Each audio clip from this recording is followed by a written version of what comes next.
Good afternoon. রবিবারের আজকের খাওয়া দাওয়াটা কিন্তু বেশ সুন্দর আছে। এখন আমি মাখছি কি বলতো, কুমড়ো মাখছি সরষের তেল দিয়ে, আর হলো কাঁচা লঙ্কা দিয়ে কুমড়ো মাখা হচ্ছে। আর তার সাথে আছে এখানে দেখো কালকের এই তরকারিটা, মানে কালকে রাত্রেবেলায় যেহেতু ওই পনিরের একটা রেসিপি করা হয়েছিল, মানে খাওয়া হয়েছিল, সেটা এই জন্য সোয়াবিনের তরকারিটা রয়ে গেছে এক বাটি পুরোটা। আর এখানে করেছি অরহর ডাল। আর এদিকে তাকাও, একদম আমার ছেলে তো আজকে মানে জাস্ট একটুখানি এখান থেকে ঠোকর মেরেছিল, চিনতেই পারছে না, বলছে কি আজকে খাসির মাংস কখন আনলাম আমি। খাসির মাংস মানে এতটাই টেস্ট হয়েছে, বুঝতে পারছো? দেখো কালারটা জাস্ট দেখো, তাই না মোনা?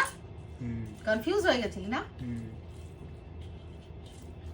ওদের একটু ঠোকর মারা স্বভাব আছে তো, টপাত করে একটুখানি নিয়ে দেখবে ঝোল, তাই বলছে এই খাসির মাংস, মানে ওর মায়ের হাতের রান্না এতটাই ওদের ভালো লাগে, এইটুকু খেতেই হবে। খাবো না, ঝাল প্রচন্ড, গন্ধ, লঙ্কার গন্ধ শুকে আমি বুঝে গেছি প্রচুর ঝাল আছে। তুইও খাবি না?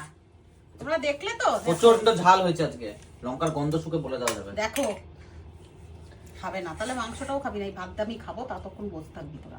ডাল দিয়ে খাবো। আমি ফোনটা এনে দাও আমাকে দেখি। তো এইখানে হলো তো দেখেই এই চিকেনটা জাস্ট দেখো। এ নিয়ে আয়, কি নিবি, কি সোয়াবিন না ডাল? ডাল আর ডাল ডাল সোয়াবিন দিয়ে ভরি ভরি। অরহর ডাল করেছিলাম এটা। ছোলার ডালের মতো দেখাচ্ছে। না না, অরহর ডাল বেশি একদম গলিয়ে ফেলি না। এ তোর কি দেবো মনে বল? অজগর ডাল। তুই খাবি না ডাল? খাবি না তুই? সোয়াবিন খাবি না? এইভাবে মানুষ পারে না। কেন খাবো না? অবশ্যই খাবো।